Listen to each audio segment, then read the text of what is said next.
Bonjour, bonjour à toutes et à tous. Bienvenue. Merci de vous être inscrits à notre webinaire sur la mise en œuvre du Cournoyer en histoire-géographie. Nous sommes ravis de vous accueillir pour échanger sur cette pratique pédagogique qui, en plus, semble susciter l'intérêt parce que vous êtes vraiment nombreux à vous être inscrits et on est vraiment très content de pouvoir échanger avec vous.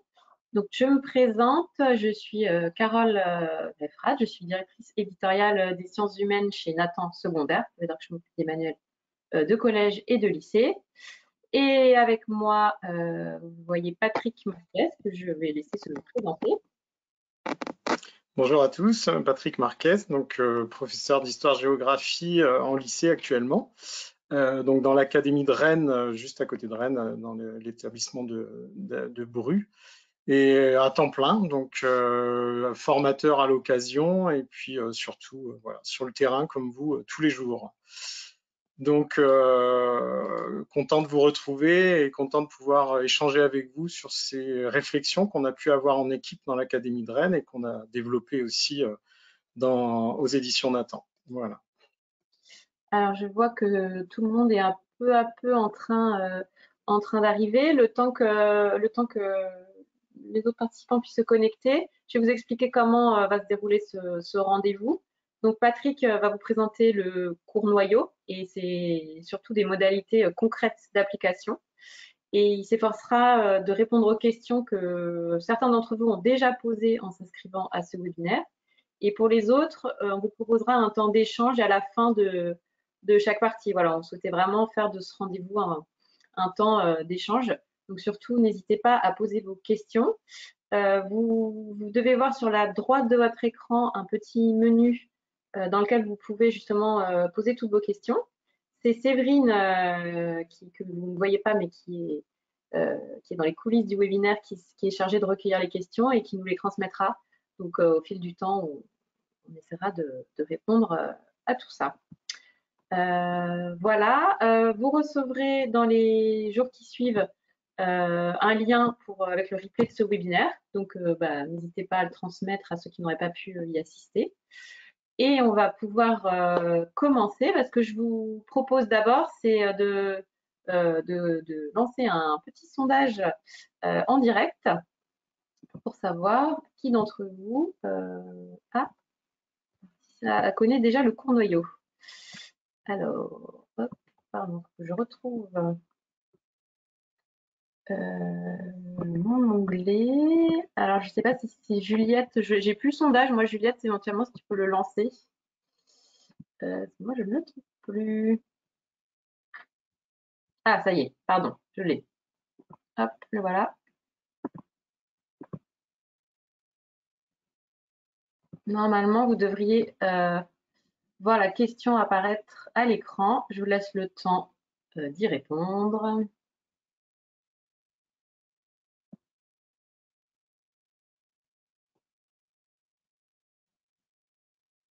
Voilà, j'ai l'impression que la plupart d'entre vous ont voté. Hop, attention, j'arrête le vote. Voilà. Et donc, je vais partager les résultats. Alors, effectivement, une grande majorité d'entre vous en avez déjà entendu parler. Néanmoins, ce n'est pas le cas de tout le monde. Donc, on va se faire un plaisir de vous expliquer tout ça. Voilà. Hop. Et donc, pour commencer, Patrick, est-ce que tu peux d'abord nous dire ce qui a présidé à cette réflexion, comment vous en êtes arrivé à cette méthode du cours noyau? Oui, alors donc déjà, on est parti d'un constat du terrain. C'est un constat partagé, je pense que vous avez évidemment le même constat que nous, que nos classes sont de plus en plus hétérogènes et cette hétérogénéité qui est croissante, du fait aussi de la massification de l'enseignement, de l'ouverture du collège, etc., fait que il est parfois difficile de gérer cette hétérogénéité et de la prendre en compte et d'y répondre surtout de manière satisfaisante d'un point de vue des apprentissages. Du coup, la mise en œuvre de la réforme en 2016 nous est apparue comme un moment très important et vraiment propice pour mettre en œuvre cette nécessité qui était de différencier Alors, on entendait beaucoup parler de différencier, on a lu beaucoup de choses tous là-dessus. Et la question qui se posait, c'était comment réellement le mettre en œuvre dans nos enseignements. Et à partir de toutes ces réflexions-là, on a dégagé un principe d'action, c'est-à-dire très simplement, sans entrer dans du jargon, comment on pouvait modifier notre façon de faire cours, comment on pouvait modifier notre organisation de notre séquence pour justement mieux inscrire le parcours d'un élève tout en respectant une progression commune, parce que l'idée n'était pas non plus d'individualiser. Donc voilà pour le contexte. Et ensuite, on est sorti finalement de l'élève type pour rentrer avec un parcours scolaire standard et unique. Et on a vraiment essayé de prendre en compte les spécificités de chacun, d'ajuster le rythme de la classe à chaque rythme d'élève et d'organiser aussi des progressions qui tiennent compte de tout ça. Donc, je ne vais pas rentrer trop dans le détail, si tu veux bien mettre la diapo suivante. En fait, la question de la différenciation, je ne l'ai pas définie parce que déjà, je ne suis pas chercheur, je laisse aux sciences de l'éducation, on va dire, le privilège de vous informer là-dessus. Mais la différenciation, c'est vraiment varier notre enseignement. C'est tenir compte finalement des spécificités qu'ont chaque élève d'apprendre. Et dans la diversification de nos méthodes, en fait, on va proposer des situations d'apprentissage qui vont être différentes pour les élèves et qui vont permettre justement de les faire progresser différemment et de manière très diversifiée. Si je prends justement cette image, alors vous m'excuserez, mais elle est jolie, puis on entre dans l'automne, c'est bientôt l'hiver. Pourquoi cette station de ski? Parce qu'en fait, pour moi, elle est l'image d'une classe, en fait. C'est-à-dire que on a tous le même objectif de partir d'en haut et d'arriver en bas. Alors, souvent, nous, on veut plutôt élever nos élèves. Mais en tout cas, les itinéraires sont nombreux. Il y a des élèves qui vont emprunter les pistes vertes, d'autres les pistes rouges. Mais finalement, à la fin, on doit arriver en bas et savoir skier finalement. Mais rien ne dit qu'on a besoin d'emprunter tous le même itinéraire et rien ne dit évidemment qu'un professeur doit se focaliser uniquement sur la piste noire sous prétexte que c'était aussi son parcours quand il était jeune. Donc cette idée de proposer différents parcours d'apprentissage au sein d'une même séquence d'histoire géo nous est parue comme fondamentale. Et du coup, la question qui se posait tout de suite, c'était c'est gentil tout ça, vous nous le dites, mais comment faire? Comment faire concrètement? Donc, on a eu la chance de pouvoir, c'est la diapo suivante, Carole, de pouvoir s'appuyer sur des travaux qui ont été publiés en 2017 par le SNESCO, qui avait organisé une conférence de consensus en 2017 sur l'évaluation. C'est une mine, en fait, vraiment, parce que les chercheurs, ils produisent des textes qui sont à la fois, ce sont des recommandations qui sont très concrètes et qui sont vraiment adaptées à nos enseignements. Alors c'est assez lourd hein, comme lecture parce qu'ils ont vraiment beaucoup travaillé sur ce sujet de la différenciation, mais c'est là-dedans en fait qu'on a trouvé vraiment un terreau de réflexion actualisé et concret à mettre en place dans nos séquences d'histoire-géographie. À partir de ce travail scientifique de chercheurs, hein, je le répète, nous ne sommes pas des chercheurs en sciences de l'éducation, nous avons notamment été particulièrement sensibles à ce que proposait donc une des chercheurs qui s'appelle Alexia Forger et qui proposait d'organiser le temps d'enseignement en 3 phases afin de finalement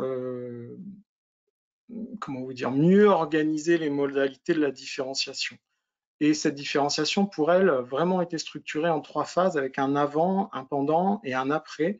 Et c'est sur cette logique-là que nous allons vous proposer de repenser l'organisation de votre séquence, de la mise en œuvre de votre séquence en histoire-géographie. Pour faire simple, nous sommes beaucoup à avoir travaillé sur cette logique. On découvre par des études de cas ou par des dossiers, on fait la trace écrite et puis arrive le devoir sommatif.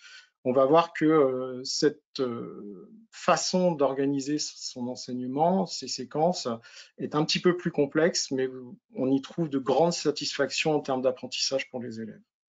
Donc, on va y revenir dans le détail et en tout cas, vous n'hésitez pas à poser des questions si je vais trop vite sur certains points. Il ne faudra pas hésiter en tout cas à demander. Et donc, Donc ensuite, vas-y. ces lectures et toutes ces recherches que vous avez faites, vous les avez formalisées dans l'Académie de Rennes, dans une revue qui ne sera pas étrangère à certains d'entre vous, je pense, Cabotage. Si tu veux nous expliquer un peu comment ça s'est passé. Ouais, bien sûr. Alors, c'est vraiment un travail d'équipe, hein. Si je vous parle aujourd'hui, derrière moi, c'est toute une équipe qui se cache en fait, hein. Et notamment à commencer par des IPR qui nous ont fait confiance et qui ont senti que on était dans un contexte à la fois de société et un contexte pédagogique où il fallait aller vers d'autres choses, essayer de penser, de créer autre chose. Et toute une équipe de profs motivés qui ont testé, qui ont mis en œuvre les principes qu'on avait actés en formation et qui ont proposé dans ces deux revues-là des propositions pédagogiques que vous retrouverez en ligne, hein. J'imagine que certains d'entre vous ont déjà accédé à ces deux revues en ligne. Donc des propositions de mise en œuvre qui sont prêtes à l'emploi et puis surtout des mises au point aussi didactiques et pédagogiques qui pourront vous éclairer un peu plus profondément que ce seul webinaire sur la logique du cours noyau et de l'approfondissement. Donc nous, on a vraiment mis l'accent sur ce travail-là de continuité des apprentissages, de l'évaluation et puis surtout de la prise en charge de l'hétérogénéité. Voilà, donc merci à toute cette équipe que je n'oublie pas, bien entendu. Et donc, Patrick, on le connaît bien, tu diriges chez nous la partie géographie de nos manuels de collège, aussi auteur dans le manuel de lycée et d'AGGSP, de géographie, pardon, d'AGGSP au lycée. Et donc, Patrick nous avait beaucoup parlé de cette revue Cabotage et de cette mise en œuvre du cours noyau, de cette méthode. Et c'est pour ça que je pense que certains d'entre vous le connaissent aussi. On a souhaité, aux éditions Nathan, proposer une mise en œuvre concrète de cette méthode via des fichiers à photocopier de la collection Itinéraire à la carte, qui existe en 6e et en 5e. Et au cours de ce webinaire, on va beaucoup prendre appui sur ces ouvrages parce que justement, on va pouvoir vous montrer concrètement ce que ça peut donner dans une séquence d'un programme de 6e ou de 5e. Donc, on va pouvoir maintenant rentrer dans le vif du sujet, notamment avec une question que plusieurs d'entre vous ont remontée lors de l'inscription, qui est que vous avez fait le choix de traiter le programme par thème et non pas par chapitre. Et est-ce que tu peux nous expliquer pourquoi? Oui, alors c'est une question qui revient souvent. Comment peut-on vraiment mettre en œuvre le programme par thème et pourquoi pas le faire par chapitre? Vous me direz le premier argument, mais les manuels scolaires, c'est par chapitre, voilà. Et pourquoi itinéraire à la carte, vous êtes sur des thèmes et pourquoi dans le cabotage, vous avez réfléchi par logique de thème?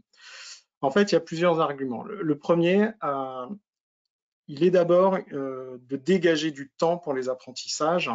Et vous savez que quand on morcelle trop, on va répéter des tâches qui vont être chronophages et qui parfois vont être inutiles. Donc, il y avait déjà un gain de temps, très clairement. On va plus vite à mettre en œuvre l'intégralité d'un thème plutôt que de le morceler en chapitres. Alors, c'est vrai quasiment pour tout. Je reviendrai juste sur le thème 1 de 3e tout à l'heure, qui est un peu particulier.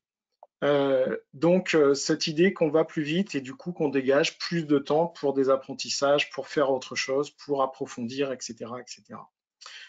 L'autre point qui est essentiel, c'est que l'écriture des programmes nous offre, alors je parle pour le collège, nous offre les programmes de 2015 pour le collège, nous offre en fait beaucoup de liberté pédagogique. Et il n'est pas question en fait dans les programmes de collège de chapitres. On a des sous-thèmes, des points, mais la logique de chapitre, c'est plus un réflexe qu'on a eu, nous profs et pourquoi pas les manuels scolaires. En revanche, il n'y a rien qui impose évidemment de partir sur des logiques de chapitre. D'ailleurs, le meilleur exemple, la meilleure preuve de que cette logique de thème est vraiment importante, ce sont les fiches ressources publiées par EdishSchool quelques temps après la publication des programmes, qui sont vraiment présentés par thème, comme vous l'avez vous les avez déjà découvertes, et non par sous-thème. Et justement, quand on travaille par thème, vous allez voir que les logiques ne sont pas du tout les mêmes que les logiques de chapitre. Souvent, les logiques de chapitre nous renvoient à ce qu'on faisait avant, parce que ça nous rassure. Et en fait, les logiques de thème sont assez fascinantes, hein, vraiment intéressantes, mais nous obligent aussi parfois à faire des choix dans nos traitements du programme, et parfois à contre-cœur parce qu'on aime telle ou telle chose, on avait l'habitude de le faire, etc., etc. Mais la logique des thèmes est vraiment fascinante, et on retrouve une cohérence du coup entre les différents chapitres qu'on n'a pas forcément développé quand on découpe chapitre par chapitre, voilà. Donc plusieurs arguments, mais le temps, la logique des thèmes, et on verra aussi une forme de liberté, hein, qu'on peut prendre, qui est vraiment très intéressante. Donc concrètement, la logique de thème, c'est quoi? On est à peu près sur 13, 14, 15 heures de mise en œuvre, et on va décupler à chaque fois la même logique en 4 temps, enfin 3 temps majeurs et un temps d'évaluation à la fin, qui va être la réactivation, c'est-à-dire avant, la découverte et l'approfondissement qui va être le pendant, et l'évaluation finale sommative qui va être le après, et on reviendra sur ces différentes questions. Donc là, on vous a mis 2 exemples d'organisation en à peu près 14-15 séances. Donc, vous les retrouvez dans cabotage, vous les retrouvez dans itinéraire à la carte. C'est une logique d'organisation qui revient systématiquement pour les thèmes. Je fais juste d'ailleurs une petite précision tout de suite pour ceux qui voudraient se lancer dans la mise en œuvre de cette logique. Il n'est évidemment pas demandé et exigé quoi que ce soit, ça reste du plaisir, de mettre en œuvre l'intégralité du programme d'un coup sur cette logique de cours noyau et d'approfondissement. Vous pouvez tester juste à l'échelle d'un thème, vous verrez si ça vous plaît, et si ça, en tout cas si vous avez des retours en termes d'apprentissage pour vos élèves qui sont positifs. Et puis après, n'hésitez pas à étendre dans ces cas-là à différents thèmes. Il n'y a aucune injonction. Là, on parle vraiment entre nous, entre collègues, de retour de terrain et de tests et d'essais qu'on a pu faire. Et aujourd'hui, les collègues qui sont passés à cette logique-là, pour les retours qu'ils nous en font, sont vraiment tous très très satisfaits. Voilà, j'ai eu quasiment pas de mauvais retours. Quand j'ai des mauvais retours, c'est plus des problèmes techniques dont on pourra parler tout à l'heure, comme des photocopies, des choses comme ça, mais ce sont des points sur lesquels il y a aussi des solutions. Voilà. Alors, si on revient à ces 3 phases, avant, pendant, après, on va les prendre dans l'ordre, hein. Donc, avant le cours noyau, on réactive. En quoi c'est indispensable de réactiver? Est-ce que c'est pas un peu une perte de temps? Alors, l'appel cours noyau, en fait, cache tout un tas de processus qui doivent être faits avant, pendant et après. Et le cours noyau n'est pas à lui seul, en fait, la logique de tout ce qu'on a pu développer. La réactivation, encore une fois, je ne suis pas chercheur, mais renvoie à ce qu'on appelle la pédagogie de maîtrise. L'idée est vous savez, on a tous fait ce constat-là. Qui a déjà vu ça les années précédentes, etc. Puis les élèves vous disent, bah non, je ne connais pas, etc. En fait, ce n'est pas vrai, ils connaissent. Il faut juste aller les chercher un petit peu sur ce qu'ils connaissent. Et pas seulement d'ailleurs sur leur culture histoire géo, ça peut être leur culture de l'actualité, etc. Ils savent des choses, nos élèves, bien évidemment. Il faut aller réactiver tout ça. C'est un petit peu rouillé, il faut le faire remonter à la surface. Et donc l'objectif de la réactivation, c'est de tester les acquis. On va être plutôt dans le diagnostic, dans l'évaluation diagnostique. Et aussi, on va déjà présenter certains attendus pour entrer dans le thème et maîtriser certains points qui vont être abordés, ou certaines compétences qui vont être mobilisées tout au long du thème suivant. Donc en fait, là, on va repérer et anticiper certains blocages qui pourraient exister liés à certaines lacunes. Et évidemment, la question, vous voyez le dernier mot tout en haut du bandeau, c'est la question de la remédiation. C'est-à-dire que qu'est-ce qu'on fait avec des élèves qui n'ont pas le niveau, qui n'ont pas les acquis attendus pour démarrer. Donc je vais vous montrer avec des exemples très concrets. Donc par exemple, à la diapo suivante, Carole. On peut réactiver, donc là on est sur le programme de cinquième sur l'eau et l'énergie. On peut réactiver par exemple des paysages qui auraient été entrevus dans le programme de sixième, mais c'est aussi des paysages qui font partie de leur culture générale, et ils en ont. Et ces paysages renvoient à des notions de climat. Euh, Si on constate que les élèves ne maîtrisent pas leur notion de climat, qui ont été abordées souvent de manière implicite, soit au primaire, soit en sixième, on peut leur proposer dans ces cas-là des aides. Alors comment on va le faire?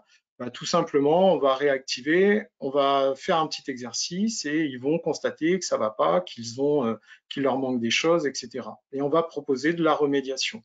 Alors nous, on propose deux types de remédiation, soit des aides méthodologiques, donc ça peut être des petites réexplications, sur les échelles, sur les chronologies, sur voilà, plus des aides méthodologiques, ou des exercices plus simples, plus explicites peut-être encore, qui leur permettent de se tester et de monter en compétences.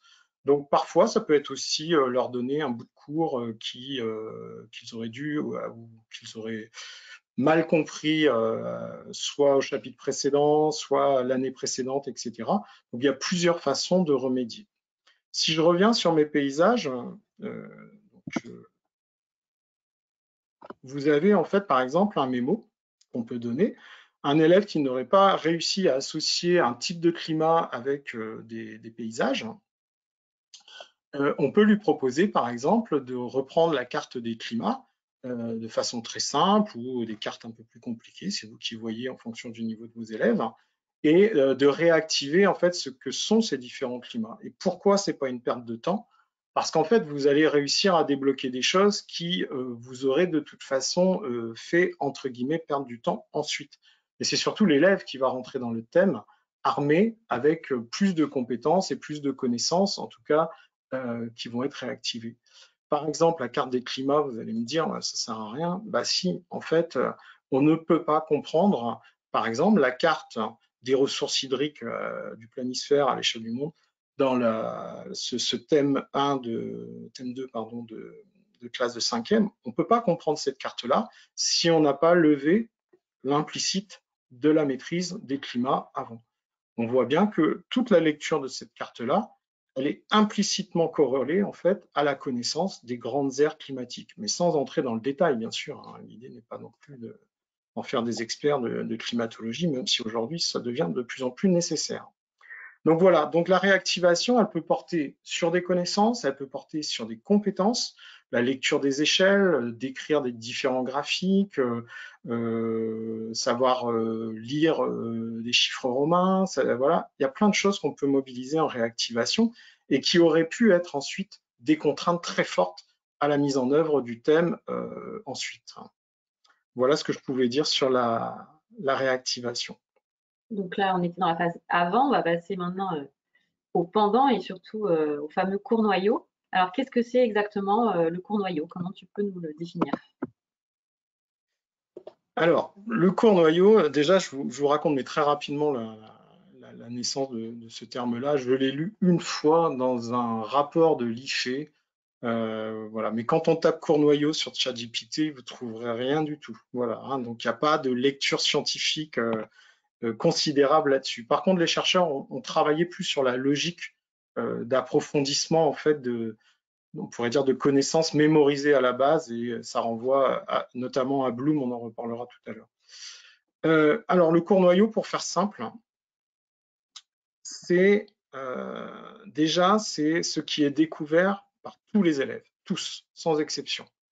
Le court noyau, on va être plus centré sur les connaissances et sur les notions, et beaucoup moins sur les compétences. C'est pas à ce moment-là qu'on va faire du travail spécifique sur les compétences.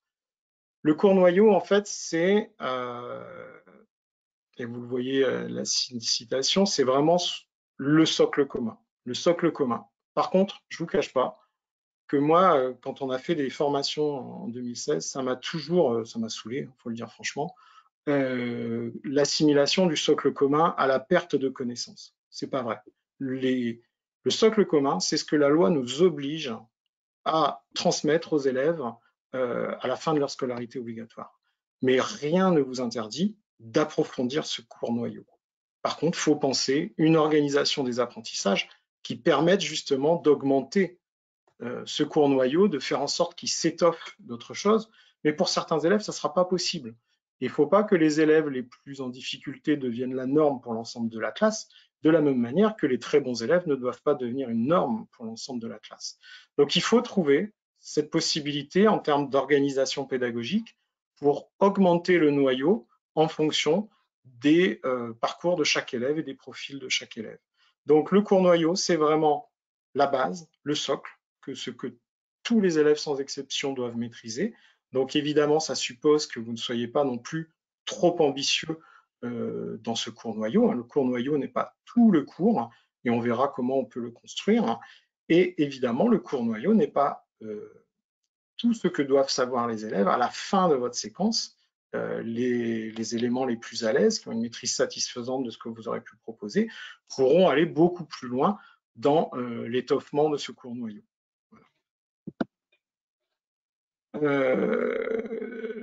Alors, concrètement, construire son cours noyau, c'est, je ne vous cache pas, c'est l'étape la plus difficile pour le professeur. Parce que il nécessite de trier.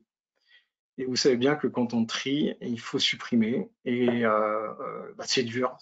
Hein. Mes collègues historiens, on s'arrache les cheveux des fois sur ah non, mais ça c'est pas possible d'enlever, etc., etc. Bah si, parfois il faut enlever. En géographie, ils ont moins de mal, les historiens, et les géographes ont moins de mal en histoire. C'est assez rigolo d'ailleurs. Hein. Pourtant, en géo, il y a pas mal de vocabulaire qu'on peut aussi enlever très largement, qui, on va dire, parasite le discours du cours noyau. Donc, il faut faire des choix. Et ces choix, évidemment, ils sont définis par les programmes officiels. Et il faut s'y tenir. Et je trouve d'ailleurs que les fichiers du SCOL collège sont extrêmement bien rédigés pour comprendre de manière assez explicite les attendus pour les élèves. Je vous invite notamment à être très vigilant dans les fichiers du SCOL sur la rubrique en fait ce que les élèves doivent comprendre de manière prioritaire. C'est ça le plus important en termes d'idées. Donc, ils sont construits par rapport au programme. Alors, si vous regardez comment est-ce on construit et on met en œuvre. Pour faire simple, moi je donne souvent cet exemple en formation pour vous aider à construire le cours noyau. Souvent dans les manuels, il y a beaucoup trop de choses dans les manuels, on est tous d'accord là-dessus, mais regardez souvent les pages synthèse des leçons, les pages révision, tout ça qu'on met dans les manuels scolaires et notamment dans les manuels Nathan. Souvent, vous avez une petite idée en fait de ce qu'est un cours noyau. C'est-à-dire en fait, c'est ça qu'ils doivent retenir à la fin. Et retenir, mais maîtriser, c'est-à-dire comprendre, savoir le réutiliser. Et ça, on va pouvoir l'augmenter ensuite avec d'autres activités et en fonction évidemment de ses capacités à maîtriser déjà le cours noyau. Donc, la capture que vous avez sur la partie droite, là, le tableau, vient des itinéraires à la carte, hein, dont Carole vous parlait tout à l'heure. Donc, on a du contenu à transmettre. Donc, les cours noyaux sont définis dans ces deux ouvrages. Dans les cabotages, vous retrouverez aussi la définition des cours noyaux. On peut utiliser le manuel scolaire ou pas. Hein. On peut, voilà, pour découvrir le cours noyau. Concrètement, si je dois faire simple, le cours noyau est un moment de découverte pour les élèves qui peut intervenir après des études de cas en géographie parce qu'elles sont obligatoires au collège, qui peut intervenir après l'étude d'un dossier en histoire, mais c'est un temps aussi où on va être plus dans quelque chose de transmissif. C'est-à-dire que, et là j'entends peut-être des crispations tout de suite, hein, mais j'ai toujours eu un problème, moi, avec ce côté clivant d'opposer le modèle transmissif et le modèle d'une pédagogie active. On peut faire les deux.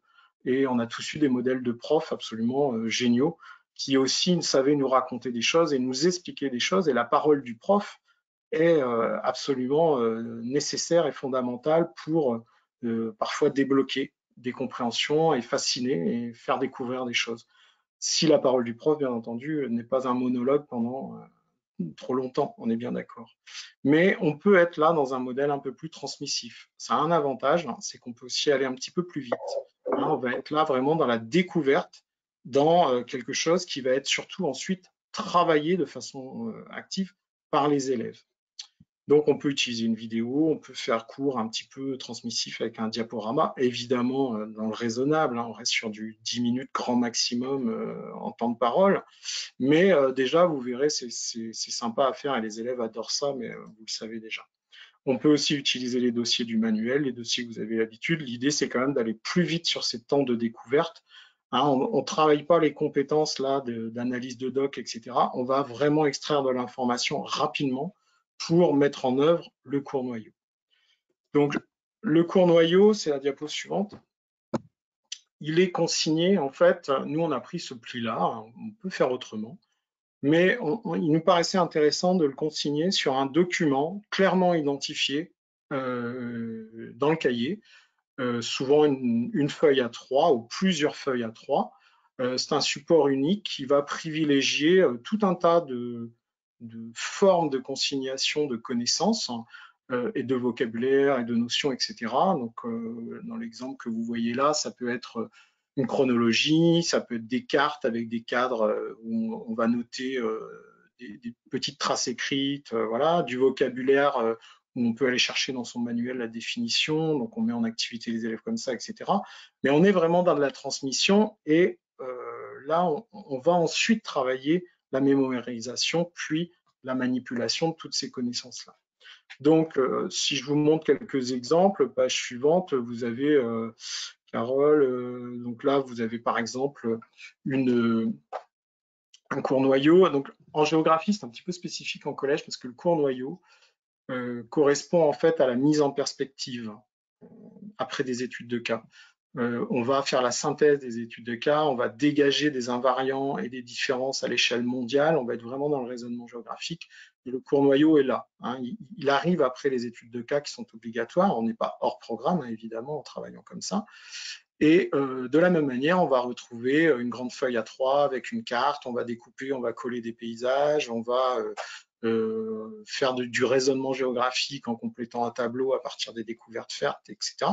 Donc on peut mettre les élèves en activité, on peut aussi avoir un temps de parole, y compris en géographie, hein, on peut raconter des choses à partir notamment de photos de paysages ou des choses comme ça.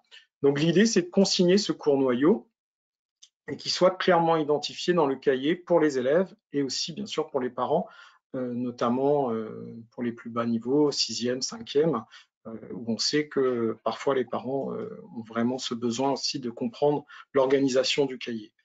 En histoire, ça peut être une carte avec quelques portraits, quelques dates, quelques points importants, une carte qu'on complète ensemble, etc. Voilà, mais j'imagine que, bien sûr, je ne vous apprends rien en vous présentant ça. Diapo suivante, Carole, on a encore d'autres exemples. Vous voyez, ça peut être aussi un schéma dans lequel on va compléter des éléments. Il y a peut-être un peu moins de texte par rapport à des grosses traces écrites qu'on aurait pu avoir l'habitude de faire, mais rien ne vous interdit de faire aussi un petit peu de traces écrites. Hein. Il n'y a pas d'injonction. Hein. L'idée, c'est qu'on tâtonne, on teste des choses et vous verrez bien si vos élèves adhèrent. Et puis, vous devez faire aussi des cours noyaux qui vous ressemblent, hein, bien entendu. Donc, des chronologies, des schémas, etc. etc. Alors, le cours noyau, vous pourrez poser des questions hein, par rapport à ça. Donc là, on construit la leçon, on découvre, on est assez transmissif, on va assez vite parce que le plus important, c'est pas de consigner le cours noyau, c'est de le manipuler ensuite. Et c'est justement là qu'on va commencer à travailler sur le cours noyau. Il va falloir le mémoriser. C'est là que je renverrai à la classification de Bloom, où le premier niveau finalement de l'apprentissage, ça va être la mémorisation. Et puis on va proposer de nouvelles situations pour justement manipuler cette information qu'on aura pu apprendre, et notamment tout un tas d'exercices qui vont permettre de vérifier ces connaissances et qui vont se terminer, on reparlera tout à l'heure de l'évaluation, par un test de connaissances. Je sais que je pratique beaucoup les tests de connaissances, les contrôles de connaissances, parce que ce sont des tests diagnostiques pour l'élève, mais aussi pour vous. Et l'idée, c'est, voilà, si on ne maîtrise pas ça, il va falloir consolider, il va falloir revenir dessus, refaire des activités, parfois réexpliquer de manière plus simple si ça n'a pas été maîtrisé, mais on n'approfondit pas le cours noyau s'il n'est pas maîtrisé. Et ça, c'est très important parce que du coup, vous ne forcez pas les élèves à avancer parce que vous devez finir le programme, etc. Votre priorité, c'est la maîtrise du cours noyau pour tous les élèves. Et donc, pour ceux qui ne le maîtrisent pas, il y a des activités pour encore revenir de manière plus simple, plus explicite sur ce cours noyau-là, avec d'autres situations d'apprentissage et d'entraînement qui permettent de le maîtriser. Pour ceux qui ont une maîtrise satisfaisante du cours noyau, après le test ou les tests que vous aurez proposés, dans ces cas-là, on peut passer à la phase d'approfondissement et à un véritable travail par compétence. Et quand je dis véritable travail par compétence, vous allez voir que là, on va décortiquer et rentrer dans un travail de compétences avec des grilles, etc. et du temps, surtout pour apprendre et construire ces compétences-là qui sont évidemment pas si faciles que ça, vous vous en doutez, puisque vous le pratiquez tous les jours. Alors justement, avant de passer à la suite, c'est-à-dire l'approfondissement par compétences, je vous propose de poser toutes les questions que vous pourriez avoir déjà sur cette première phase, ces premières phases de réactivation et d'assimilation du cours noyau. Alors, je vois qu'il y en a plusieurs qui finalement se regroupent un peu, qui est est-ce que le cours noyau est suffisant? Est-ce que c'est vraiment efficace? Et est-ce que sous cette forme, par exemple, à la suite de cette feuille, de cette ou ces feuilles A3 que tu nous as montrées, est-ce qu'il y a le détail des 2-3 chapitres? Ou alors est-ce que ces feuilles A3 ne constituent en elles-mêmes le cours noyau? Alors, ouais, il y a plusieurs questions. La question quantitative est un vrai problème chez nous. On a un vrai problème à la quantité, nous, en histoire-géographie. On a peur de ne pas avoir assez, et notamment en classe de troisième, quand on a des développements construits à faire, et pareil en terminale, notamment en sciences politiques pour aller au bac. La question de la quantité, c'est qu'on peut toujours rajouter de la quantité pour se donner voilà, une bonne conscience, mais si elle n'est pas maîtrisée, cette quantité, finalement, ça ne sert à rien. Donc le cours noyau, c'est vous qui le construisez, mais vous le construisez par rapport au programme et par rapport à l'affiché du SCOL. Donc oui, elle est suffisante. Et alors je suis désolé Carole, mais les manuels scolaires ne sont pas une référence. Ils sont très bien faits, ils sont sérieux, mais souvent ils sont trop complets. Donc la norme, c'est surtout pas un manuel scolaire. Par contre, vous y trouvez tout. Là, il n'y a pas de souci, je n'ai rien contre les manuels scolaires, vous imaginez bien. En revanche, quand vous construisez votre cours noyau, vraiment appuyez-vous sur les textes, appuyez-vous sur la fiche ressources et dans les manuels scolaires, appuyez-vous aussi sur les fiches synthèse qui sont souvent pensées comme des cours noyaux. Et de toute façon, vous allez le voir rapidement, le cours noyau, c'est aussi ce que vos élèves vont réussir à maîtriser dans leur totalité, c'est-à-dire tous les élèves doivent maîtriser ce cours noyau-là. Donc si vous voyez que les 3/4 de votre classe n'ont pas maîtrisé le cours noyau, c'est que forcément, il y a quelque part où vous avez peut-être eu trop d'ambition pour votre classe. Le cours noyau, c'est vraiment souvent assez light quand même. Voilà. En revanche, rien ne vous interdit, si vraiment tous vos élèves sont très en avance ou ont des facilités, rien ne vous interdit d'être un petit peu plus ambitieux dans le cours noyau, mais en ayant vraiment bien conscience du niveau de la classe et surtout sans laisser un seul élève derrière. Voilà, il faut vraiment que tous ces élèves maîtrisent le cours noyau. Est-ce que la leçon est efficace? Alors ça, c'est un vaste sujet, parce que l'efficacité des apprentissages, c'est pas toujours facile à mesurer, mais je pense que oui. Je pense que oui, parce que ce qui est le plus important dans cette mise en œuvre, c'est que vous allez donner, et c'est ce qu'on ne faisait pas assez avant, vous allez donner du temps aux élèves pour qu'ils manipulent ce cours noyau, qu'ils s'entraînent avec ces connaissances-là, tout en travaillant leurs compétences à travers des activités d'approfondissement. C'est-à-dire qu'on n'est plus dans une logique où j'ai terminé ma trace écrite, on met au tableau devoir, prochaine séance, et à l'issue du devoir, finalement, on ne donnait pas tant de reprises, on ne donnait pas ce temps pour s'entraîner, réessayer, etc. Et ce n'est pas la faute des profs, hein. On savait bien que les programmes, c'est toujours très lourd, qu'on n'a pas le temps, qu'il faut enchaîner, etc. Mais je pense qu'il faut qu'on arrive à se libérer de cette pression-là, qui n'est pas facile, hein, je vous l'accorde, et notamment en essayant de mettre en œuvre, d'où l'intérêt aussi de travailler par thème et non pas par chapitre. Alors, Vas-y, Carole. oui, bah, en fait, cette question des thèmes ou des chapitres, elle revient, hein, puisqu'il y avait donc celle de Maëla, dont je me faisais un peu l'écho, qui demande si c'est bien le court noyau uniquement le thème, ou ensuite est-ce qu'on va refaire un court noyau pour les 2 ou 3 chapitres, ou celle de Pierre qui demande s'il a bien compris, est-ce que le court noyau est une démarche pour un thème, ou bien est-ce que c'est à chaque séquence, à chaque leçon, à chaque activité.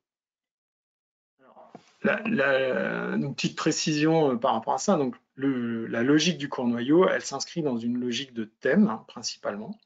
Donc, il faut mettre en œuvre le thème et rien ne vous interdit, par contre, quand vous transmettez le court noyau, de faire 3 supports différents correspondant aux 3 sous-thèmes et donc, pour revenir, si ça vous rassure, de revenir aux 3 chapitres, par exemple, qui composaient un thème. Je ne sais pas si je suis clair, mais vous pouvez très bien faire une feuille sur, je ne sais pas moi, sur l'eau, une feuille sur les énergies, et vous retrouvez, dans ces cas-là, vos chapitres. Mais par contre, le court noyau, on est bien d'accord, il arrive d'un coup, vraiment.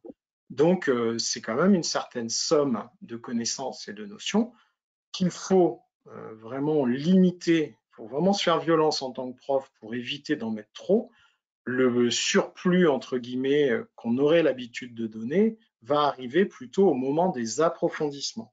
C'est-à-dire qu'il faut penser la base du noyau et ces temps d'approfondissement où vous allez ajouter des choses, principalement pour les élèves qui ont justement une bonne maîtrise déjà du court noyau. Je ne sais pas si je suis clair en disant cela, mais en tout cas, on pourra en reparler, il n'y a aucun souci, je resterai à disposition. Alors ensuite, on a Cristal qui nous dit, pour le court noyau dans la transmission, comment faire pour que les élèves soient réellement acteurs de manière différente que cherché dans le manuel? Je cherche à diversifier la manière d'acquérir par les élèves le court noyau pour impliquer le plus d'élèves possible. Ouais, le risque, en fait, je suis d'accord avec vous, de s'enfermer dans des méthodes qui soient un petit peu redondantes. Mais là, je vous apprends rien. Je pense que la diversification de vos activités dans le court noyau, c'est ça qui va aussi engendrer le côté pétillant de vos cours et stimuler les élèves. Donc, on peut très bien consigner à plusieurs, le faire en groupe, on peut très bien le faire à partir d'une vidéo, on peut très bien avoir un support de carte, un coloriage, une carte mentale, un schéma. On peut utiliser toutes les formes possibles de support, d'activité, et ça fait partie de la différenciation. Hein. La différenciation par les formes de support, par les types d'écriture aussi. Vous allez proposer en fait une mise en œuvre du court noyau qui va être assez diversifiée et assez stimulante. Voilà. Pas tout le temps la même chose. Comme la parole du prof, dont je vous ai proposé de reprendre un peu la main là-dessus, est importante, mais ne doit surtout pas être exclusive. Hein, c'est clair. Hein. Elle doit vraiment être diversifiée, faire du cours dialogué, faire des activités, faire de la lecture d'images, etc., etc., etc. Voilà. Il faut diversifier. Alors, dans les propositions de cabotage et dans Itinéraire à la carte, on a quand même beaucoup, beaucoup, beaucoup d'exemples qui peuvent vous apporter quelques pistes déjà pour commencer, hein, très clairement. Puis vous faites déjà plein de choses, hein. Il suffit juste de réorganiser un petit peu ce que vous faites déjà très bien. Et Pierre te demande si on a des thèmes, enfin il y a des thèmes du programme en histoire et géographie qui s'y prêtent plus que d'autres. Ouais, il y a un thème très. Alors, tous les thèmes, on a réussi, sans exception, y compris au lycée. Je ne sais pas s'il y a des collègues qui sont au lycée. Hein. Moi, je sais qu'en terminale à GGSP, on le fait aussi sans problème. L'approfondissement est du coup un temps pour mettre en œuvre les méthodes de dissertation et d'études de cas pour le bac. Donc, tous les thèmes sont possibles. Après, il y a un thème qui est quand même assez costaud et qui vient en fait d'un problème au niveau de l'écriture des programmes. Ils n'ont pas su faire des coupes ou en tout cas organiser différemment. C'est le fameux thème 1 de troisième qui est quand même pour le coup vraiment costaud et on en a déjà parlé avec des collègues cet été là et on peut le scinder même si du coup on perd la logique de thème parce qu'il est vrai que ça fait quand même une sacrée masse de connaissances à apprendre pour les élèves d'un coup. Néanmoins, c'est possible. Hein, dans Cabotage numéro 6, je vous invite à lire la proposition de Yann Catelin, hein, qui est un copain qui habite à côté, là, qui a mis en œuvre l'intégralité du thème 1 d'histoire, troisième, par cette logique de thème. Donc vous verrez si ça vous convient. En tout cas, l'approfondissement est important ensuite pour apporter un complément d'information. Voilà. Mais pour répondre simplement à votre question, tous les thèmes se prêtent à la mise en œuvre du cours noyau. La difficulté, encore une fois, c'est pour nous, c'est de trier et de faire des coupes, voilà, et de les remettre ailleurs. Joseph nous demande combien de temps on accorde à ce cours noyau. Ouais, c'est une bonne question. Alors, si tu peux remettre la diapo 9, Carole, vraiment au début, je ne sais pas si c'est possible. Euh, Voilà, en fait, cette diapo-là, je vous la présentais tout à l'heure, là. Donc, découvrir et mémoriser le cours noyau. Si je prends par exemple le thème 1 d'histoire 5e, donc la découverte du cours noyau se fait, vous voyez, en 3 séances. Séance 3, séance 4, séance 5, avec différentes activités. D'accord? Si je prends en géographie, donc là, j'ai après les études de cas. Donc c'est la séance 6 et 7 en 2 heures, 1 heure pour chaque feuille à 3 pardon, qu'on propose pour la découverte du cours noyau. Donc on est sur 2-3 heures, ça dépend. Alors souvent c'est entre guillemets, si ça peut vous aider à mieux cerner, c'est souvent 1 heure par chapitre, pour vous donner une petite idée. Donc s'il y a 3 chapitres dans votre thème habituellement, bah, vous prévoyez 1 heure complète sur chaque chapitre. Mais voilà, vous faites juste de la mise la transmission, de la consignation du cours noyau, et derrière, on va travailler tous les éléments à nouveau qui auront été consignés sur ces grandes feuilles. Et ensuite, on a Maëla qui nous précise sa question du début. Alors, je vais la lire, comme ça, je ne vais pas mal transmettre. J'ai une question sur la forme. Sur la forme et la façon dont on note le cours noyau dans le cahier de l'élève, si j'ai bien compris. Prenons l'exemple du premier thème d'histoire en 6e. Lors de l'apprentissage du chapitre 3, il est proposé, donc dans itinéraire à la carte que j'ai bien compris Maïla utilise, il est proposé d'utiliser un petit questionnaire à partir d'une vidéo pour construire le texte du cours noyau.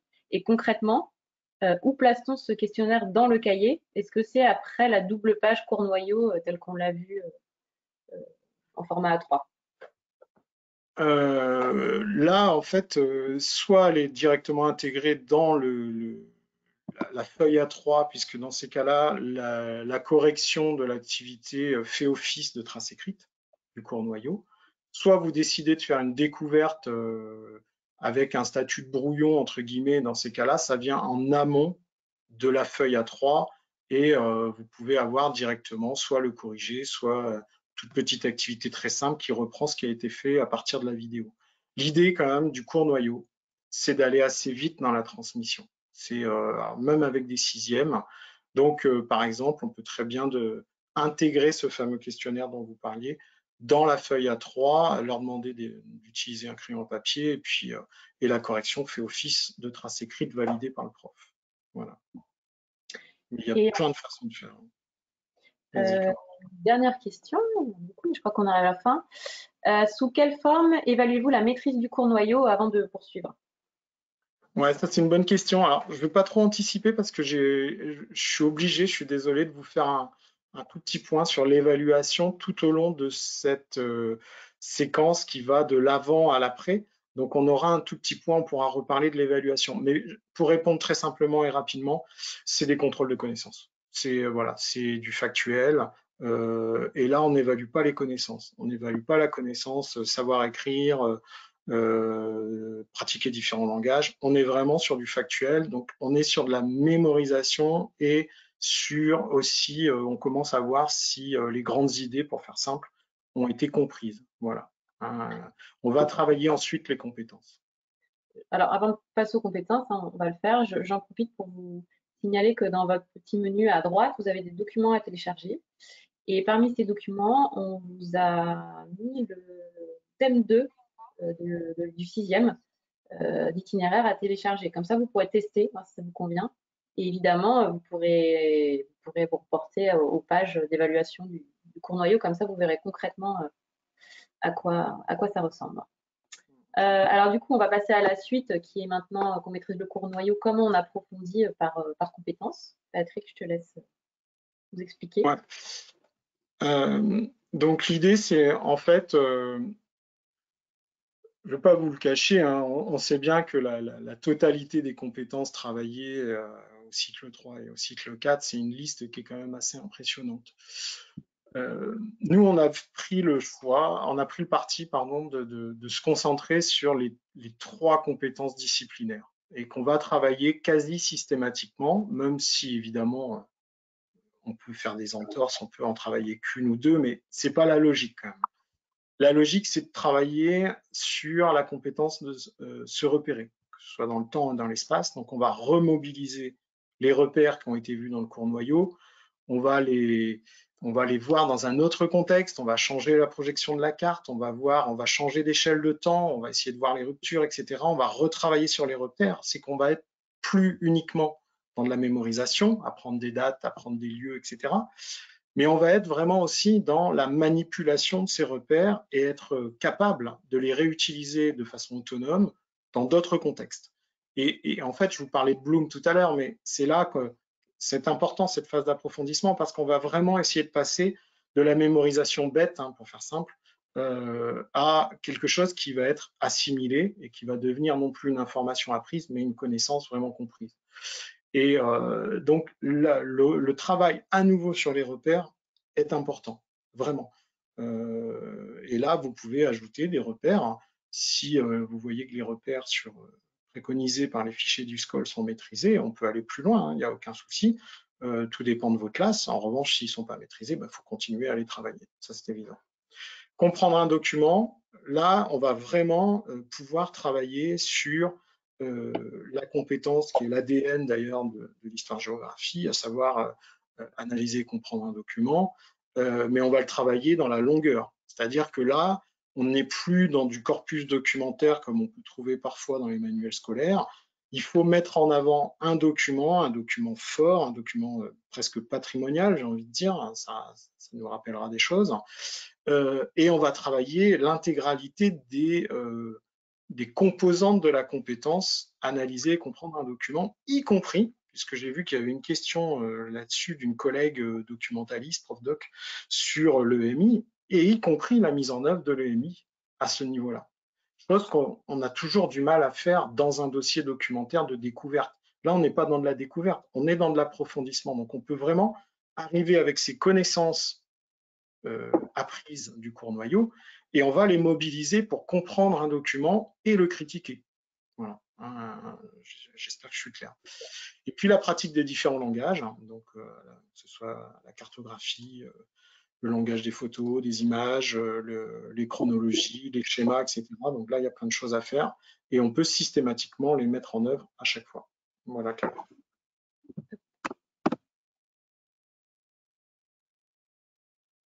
Alors, le travail par compétence, en fait, l'idée, vous avez tous entendu parler certainement au moment de la mise en œuvre des programmes de logique spiralaire. Alors ça, c'est les gros mots que j'adore. L'idée, c'est en fait toujours revenir sur ce qui a été vu, toujours mobiliser, et petit à petit raccrocher à ce qui a été vu et compris de nouvelles connaissances qu'on va fixer. Et donc, tout travail d'approfondissement, on a décidé, que ce soit avec les collègues de l'Académie de Rennes ou dans le cadre d'Itinéraire à la carte, on a décidé de vraiment réitérer, se remémorer, faire cet effort de se souvenir, et c'est ça qui va fixer les connaissances. Donc on ne va pas faire un truc trop long, parce qu'on n'a pas de temps à perdre non plus, mais des connaissances dont on va utiliser ici le bien fondé, on va les remobiliser afin qu'elles soient justement remontées à la surface et qu'elles soient encore plus ancrées. Donc toute activité d'approfondissement, on essaye de faire commencer par une petite, mais très courte activité de réitération. Et vous voyez que ça n'est pas une activité de rédaction. On utilise beaucoup ce type d'activité où on est là vraiment sur la remobilisation de connaissances et pas dans une mobilisation de compétences qui serait de rédiger, de répondre à des questions, etc. Alors, L'approfondissement, le travail par compétences, c'est un temps où on peut vraiment mobiliser la différenciation avec des activités qui ne sont pas les mêmes.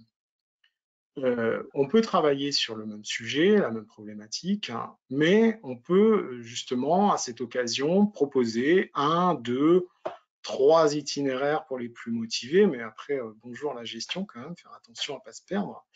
Et on va pouvoir notamment travailler de manière différenciée sur soit les documents, qu'on va pouvoir par exemple allonger pour certains élèves, raccourcir. On peut enlever ce qui est, on va dire, pas nécessaire dans un texte et au contraire noyer l'information importante dans des informations qui ne le sont pas, etc. Donc on va pouvoir travailler sur les supports. On va pouvoir travailler aussi sur l'activité en elle-même, c'est-à-dire le questionnement, avec justement un étayage qui va être différencié, des questions plus ouvertes pour ceux qui seraient plus dans la facilité, ou des questions plus fermées, moins rédigées aussi parfois pour des élèves qui seraient plus en difficulté. On va travailler directement sur le document pour certains, d'autres on va leur demander de rédiger, d'extraire l'information. Bref, c'est à ce moment-là que vous allez pouvoir proposer plusieurs versions de votre activité, soit en variant les supports, soit en variant les formulations et l'étayage que vous proposez au sein même de votre activité. Vous allez pouvoir aussi penser, ça c'est la diapo suivante, Carole, vous allez pouvoir penser aussi dans ces activités d'approfondissement l'étayage que vous allez pouvoir donner en constatant que tel ou tel élève rencontrerait des difficultés dans votre, en réalisant votre activité. Vous allez pouvoir donner des listes de mots-clés, un coup de pouce méthodologique, vous allez pouvoir donner une organisation de parties, par exemple, si vous travaillez sur la compétence pour mettre en œuvre le développement construit. Voilà, on peut imaginer tout un tas d'aides individuelles et évidemment, les aides, on ne les donne pas s'il n'y a pas besoin. Ça, c'est une évidence. En tout cas, c'est ça qui est intéressant. L'activité d'approfondissement, elle se termine toujours par un bilan de connaissances qui est corrigé. Alors nous, on corrige souvent en classe entière, souvent. C'est un temps de reprise par le professeur. Ce que vous faites déjà, vous connaissez, hein, de reprendre les activités, de les corriger. Et vous voyez, ce petit texte, en fait, c'est ce qui va venir amender, compléter le cours noyau. Voilà.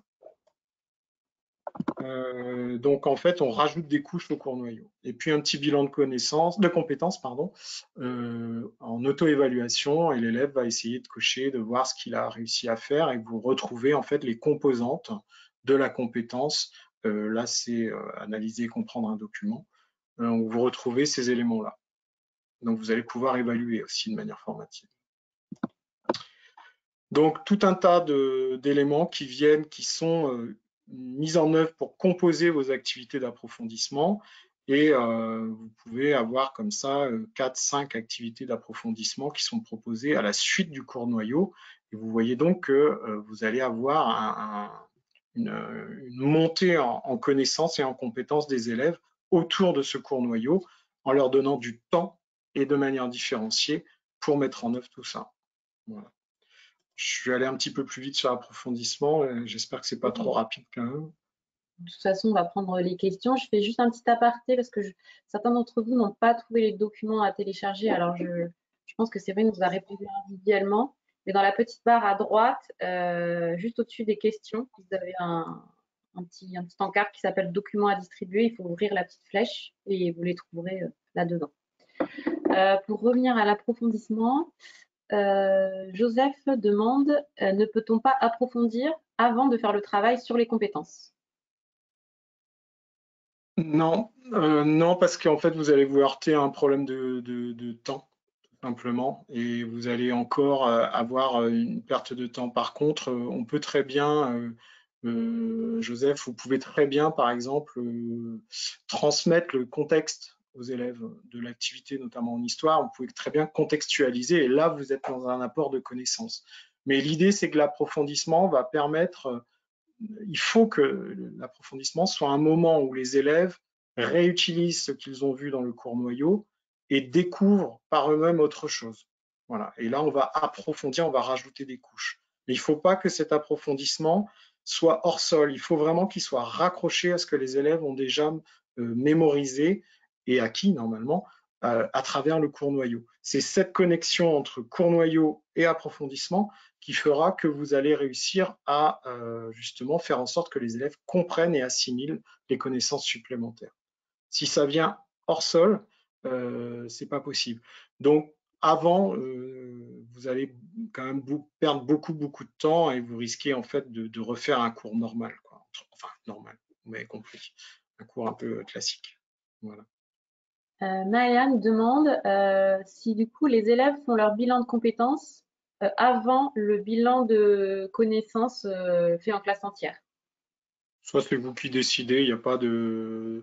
On peut garder le bilan de connaissances pour un temps de reprise à la toute fin de la séance, ce qui se fait assez traditionnellement dans nos cours et qui est très performant. Enfin, c'est un temps, on va utiliser le jargon de métacognition qui est vraiment très intéressant toujours à faire. C'est vous qui voyez. Là, il n'y a pas de règles fixes. Vous adaptez vos supports en fonction de ce que vous avez envie de faire. Voilà. On peut même imaginer que les bilans d'approfondissement puissent être consignés sur un espace que vous auriez réservé sur les feuilles A3 du cours noyau. On peut imaginer tout un tas de choses. Je complique, mais voilà, on pourrait en discuter longtemps après des supports dans le cahier ou dans le classeur. Alors une question d'ordre très pratique de Nicolas qui demande si le cours noyau nécessite un aménagement particulier de la salle de classe. Alors le cours noyau ou son approfondissement, j'imagine. Alors, le cours noyau, non. L'approfondissement, en fait, on a centré sur les 3 compétences disciplinaires de l'histoire-géographie. Par contre, évidemment, il y a tout un tas d'activités qu'on fait en groupe pour l'approfondissement. Voilà, le travail collaboratif n'est évidemment pas exclu. On considère qu'il est transversal à l'approfondissement, c'est-à-dire que des fois vous en faites, des fois vous n'en faites pas. Je pense qu'il y a certaines activités qui nécessitent une mise, changer le dispositif de classe, mais pas plus, pas moins que ce que vous pouviez faire avant. L'idée, c'est que si vous êtes vraiment dans du travail collaboratif assez régulièrement, forcément les classes en îlot vont s'y prêter. Par contre, l'approfondissement, soit vous l'imposez comme des activités que vous imposez en début de séance et vous donnez la même à tout le monde en début de séance. Donc là, on est plutôt dans de l'approfondissement, j'ai envie de dire classique, mais, et ça nous amène à un point qu'on voulait aborder aussi, vous pouvez aussi le penser, cet approfondissement, comme un temps de mise en œuvre d'un plan de travail. Et là, pour le coup, les élèves sont tellement en autonomie que vous allez devoir en effet repenser votre classe avec notamment un espace où il y a des ressources, un espace où vous allez pouvoir dialoguer et échanger avec les élèves. Alors ça, on vous l'a présenté, je vous avais fait un schéma dans le cabotage numéro 5, qui vaut ce qu'il vaut, avec un schéma de classe où on voit comment on peut organiser. C'est un exemple parmi d'autres. Mais vous avez des pistes là-dessus, en effet, Nicolas, dans le cabotage numéro 5. Voilà. Mais il n'y a pas de, il y a pas d'injonction. L'idée, c'est faites attention aussi à ne pas essayer de tout mettre en œuvre d'un coup, parce que des fois, ça fait beaucoup de changements dans votre façon de faire, et du coup, on s'y perd un petit peu. Là, il n'y a pas de. On peut y aller à petite dose. Voilà ce que j'avais envie de vous dire. Donc le plan de travail, j'en parle très vite parce que là, il nous faudrait des heures et des heures pour en parler, mais l'approfondissement est un temps, en effet, où on peut tout à fait mettre en œuvre un plan de travail, notamment au collège, ça s'y prête très bien, mais aussi au lycée, contrairement à ce qu'on croit. Donc, je ne reviens pas sur le plan de travail, une technique développée par Célestin Freinet. Qui est assez technique. Voilà, ça demande quand même de la préparation et il ne faut surtout pas lâcher, parce que dès la première fois, on se dit que c'est un peu compliqué à mettre en œuvre, mais c'est aussi des habitudes de travail chez vos élèves et chez vous. Donc, soyez courageux, fermes et motivés pour réitérer l'expérience. Donc, l'idée, c'est que chaque élève va travailler à son rythme, dans l'ordre qu'il veut. Vous avez tout un tas d'activités d'approfondissement que vous allez leur proposer. Ils vont travailler en autonomie, donc c'est un travail qui est autogéré, qui peut être accompagné par des pairs, qui doit être autocorrigé, parce que évidemment qu'on ne peut pas corriger toutes les activités qui sont proposées. Donc il faut proposer des corrections plastifiées pour justement qu'ils puissent évaluer leur production avec des critères très explicite de réussite. Et puis tout ça, ça permet quoi? Ça permet à l'enseignant de dégager beaucoup de temps pour s'occuper et accompagner notamment les élèves qui sont les plus en difficulté. Les bons élèves, généralement, ils s'y retrouvent très bien dans les plans de travail. Et vous, vous avez le temps de vous occuper dans une classe souvent chargée, j'imagine. Vous avez le temps de vous occuper de vos élèves. Voilà. Donc je vais aller assez vite là-dessus, mais on pourrait faire plus long.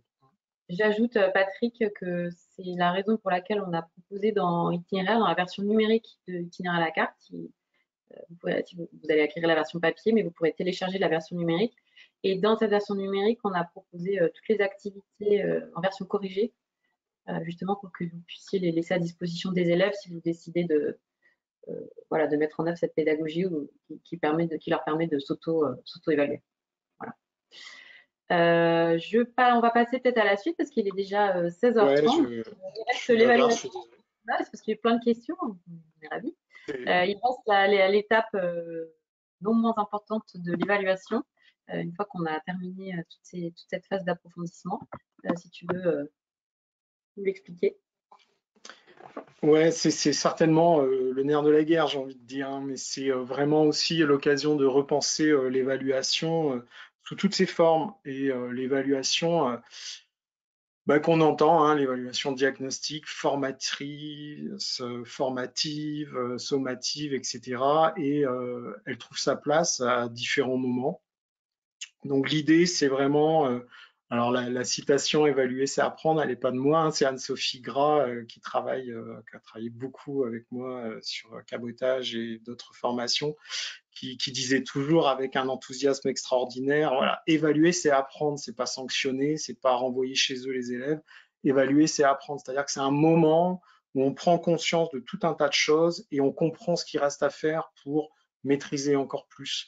Donc c'est quelque chose qui doit être vraiment, qui doit permettre la construction en fait des apprentissages, qui doit aller dans le sens des apprentissages et non pas seulement dans une fonction qui pourrait être de sanction ou autre. Donc là, je ne vais pas tout détailler, ça prendrait trop de temps, ça peut faire l'objet d'un autre séminaire si ça vous intéresse. Mais en tout cas, voilà, il y a beaucoup de formes d'évaluation, on évalue beaucoup tout le temps. Et il y a un maître mot, moi je suis très axé sur la pédagogie de maîtrise, c'est on n'avance pas plus loin si on ne maîtrise pas déjà ce qui est demandé à la base, quoi. Et ces évaluations-là, elles doivent être des moments où derrière, il y a du retour d'information, ce qu'on appelle dans le jargon feedback. Il doit y avoir de la remédiation. C'est pas simplement consigner la note, c'est qu'est-ce qu'on fait derrière ces évaluations une fois qu'on a les informations que telle ou telle chose sont acquises ou présentent un niveau de maîtrise encore insuffisant. Donc voilà, donc l'évaluation, le après, en tout cas, c'est là qu'intervient l'évaluation sommative, c'est à la toute fin. Moi, je suis plutôt partisan du fait qu'il n'y a plus de différenciation au moment de l'évaluation sommative. On n'est pas tous d'accord là-dessus, mais en tout cas, pour moi, on enlève tous les étayages au moment de l'évaluation sommative, sauf des PAP, des choses comme ça. Ça, c'est encore d'autres choses. Mais à un moment donné, et on évalue évidemment que les connaissances du cours noyau, les compétences, uniquement les compétences qui ont été travaillées dans la phase d'approfondissement, et on peut imaginer aussi de valoriser des connaissances qui auraient été perçues dans l'approfondissement et réutilisées par les élèves. Voilà. Donc il y a des possibilités, on vous propose en tout cas des exemples de devoirs et de grilles d'évaluation avec des critères assez explicites, j'espère en tout cas, de réussite. Donc voilà. Maëla pose une question qui va permettre de résumer tout ça. Si je comprends bien, la plupart des évaluations diagnostiques et formatives au cours du thème sont en auto-évaluation. La seule évaluation corrigée par le prof est l'évaluation sommative de fin. Y a pas c'est pas aussi strict que ça. De fait, l'évaluation sommative, elle revient en effet au prof. Celle-là, elle n'est pas en autocorrection. Je serais assez partisan quand même de vous proposer une évaluation à la fin du cours noyau qui peut être corrigée. Le contrôle de connaissances à la fin du cours noyau peut être corrigé par le prof. Ceci étant, je vais être très clair là-dessus. C'est la partie de mon métier que je déteste le plus, corriger les copies. C'est la partie qui est chronophage de façon absolue, et je préfère vraiment dispenser mon temps à créer des activités qu'à corriger des évaluations, même si évidemment la correction du prof est fondamentale.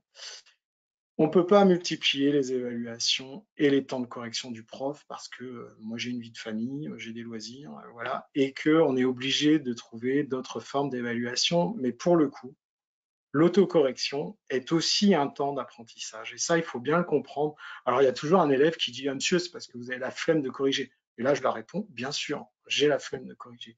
Mais en fait, ce qu'ils ne se rendent pas compte, c'est que en corrigeant, et on peut le faire aussi en classe entière, hein, c'est pas toujours des fiches, hein, ben on apprend, en fait. On apprend parce qu'on a une rétroaction immédiate sur ce qu'on vient de faire. On comprend, en fait, par analogie, ce qui était l'attendu et ce qui est le niveau proposé. Et il y a cette idée aussi qu'on est vraiment dans un retour d'information qui est très rapide avec de l'autocorrection. Donc, c'est pas que de la fainéantise de ma part, même s'il y en a un peu, je vous l'accorde. C'est aussi beaucoup et surtout, voilà, un souci d'être encore plus efficace. Voilà, hein, tout simplement. Élise, dans cette même veine, nous demande si les élèves prennent au sérieux cette autocorrection. L'autocorrection, oui, oui, oui. Alors, il y a du recadrage à faire parfois, hein, ça on ne va pas se le cacher, il y a toujours un petit malin qui va essayer. Je pense qu'il faut aussi sortir un petit peu de, de la pression des notes, hein. Alors si vous n'avez pas de notes, c'est encore mieux. Mais on est, en gros, pour faire simple, on n'est pas à un point près, quoi. Voilà, il y a peut-être un petit malin qui va tricher, etc. Au bout d'un moment, de toute façon, vous êtes des professionnels, vous voyez bien s'il y a un décalage entre la note de l'élève et ce que vous êtes capable d'observer en activité, parce que quand vous observez les élèves qui travaillent, vous êtes dans une évaluation, vous dialoguez avec eux, vous êtes dans une évaluation, encore une fois, ce qu'on appelle le dialogue évaluatif. Donc en fait, oui, c'est sérieux, et en même temps, ça dédramatise l'évaluation parce que moi, je le vois au lycée en ce moment, les élèves sont malades avec le contrôle continu parce qu'ils ne pensent qu'aux notes et ils ne pensent l'évaluation que comme un moyen de sanction. Et en fait, l'évaluation, c'est un moyen de progression, c'est un moyen d'apprendre.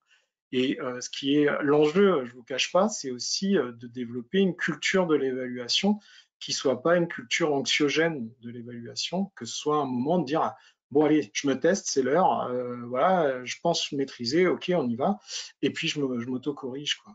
Voilà.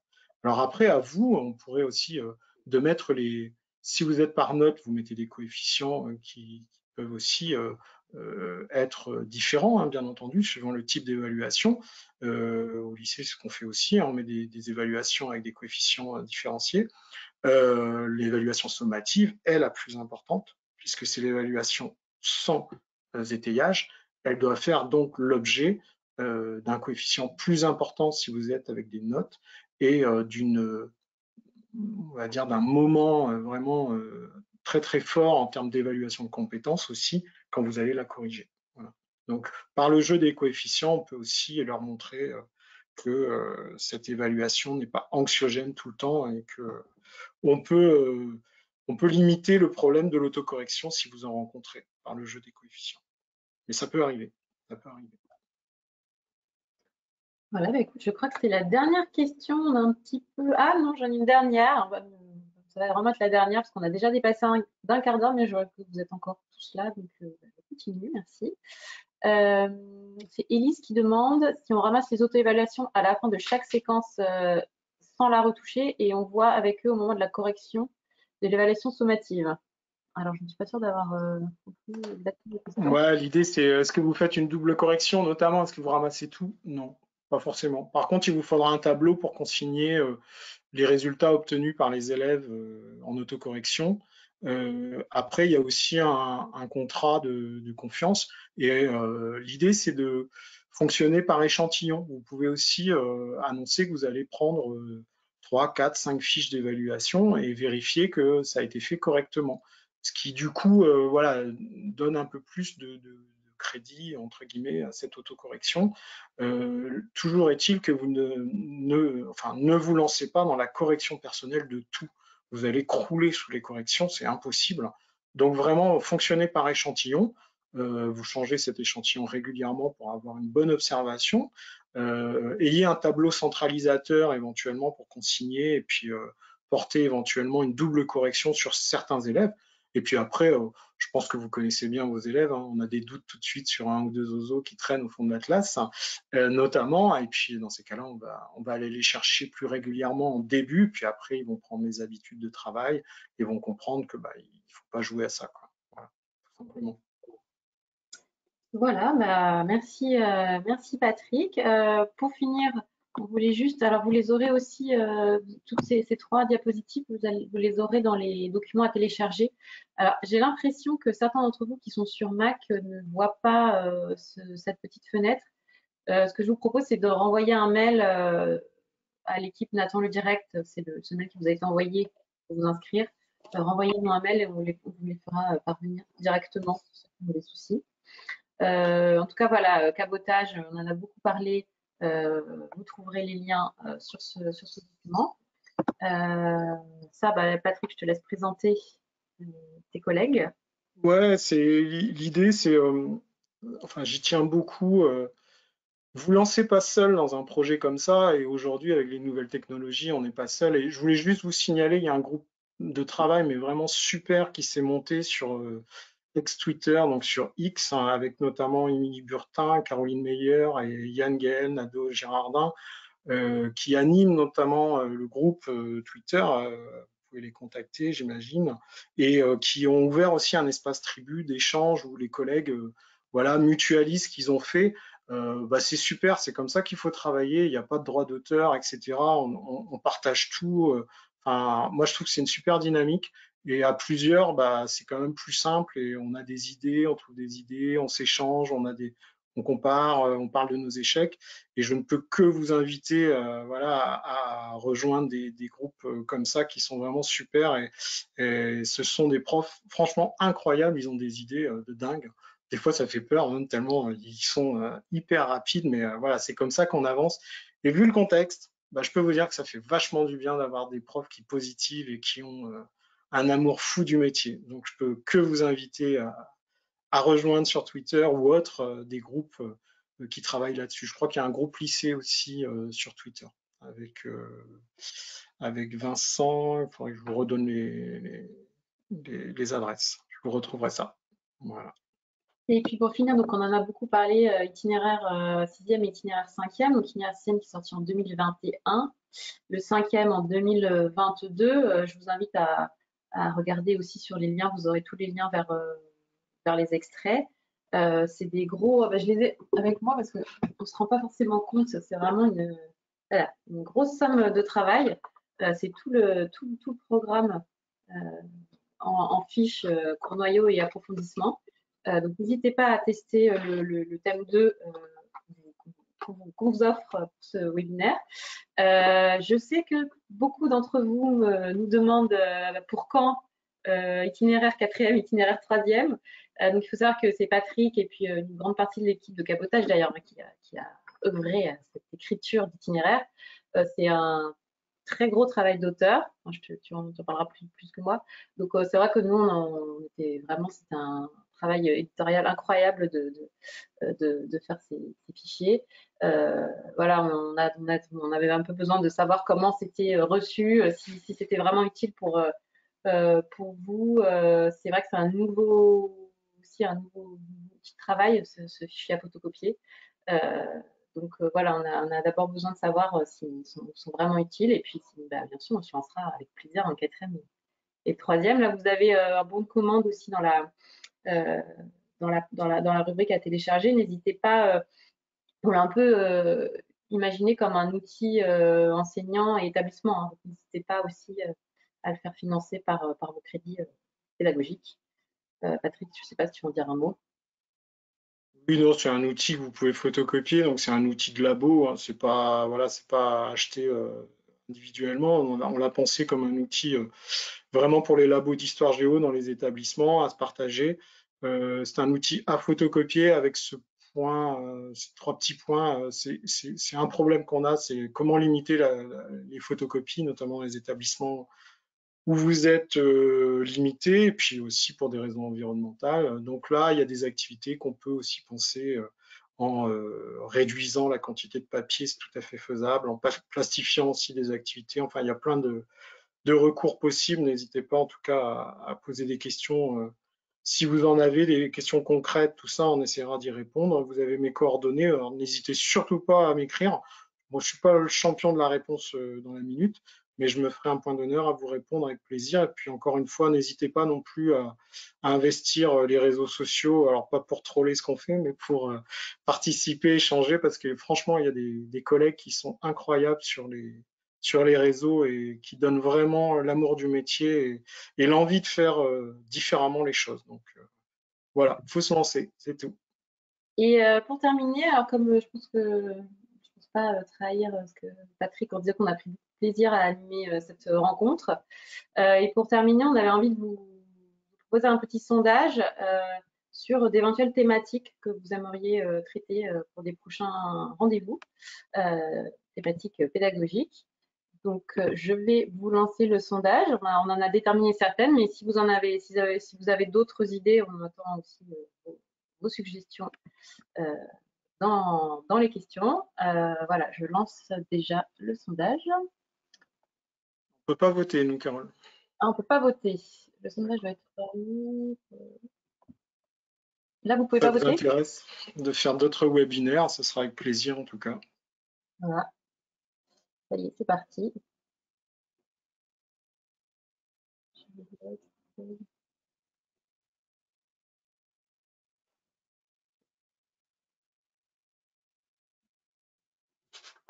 Voilà, vous êtes une grande majorité à avoir voté. Ah, ça se resserre. Hop, voilà, je vais Ça peut être partager. d'autres propositions aussi, hein, pas limitées, hein. Voilà, donc l'évaluation hein, qui ressort quand même. Mais, le travail de groupe, la différenciation et même la cartographie, comme quoi. Bien, on essaiera de vous proposer des choses, alors, avec plaisir. Et ben, grand merci à tous pour votre participation. Vous êtes restés en plus attentifs jusqu'au bout, donc ça nous fait très plaisir. Je vous donne rendez-vous alors pour un prochain webinaire. Merci à tous. Et puis n'hésitez pas à poser vos questions dans un second temps aussi. On essaiera de vous répondre via Nathan, l'équipe Nathan. Merci, au revoir et bonne fin d'après-midi. Au revoir. Au revoir.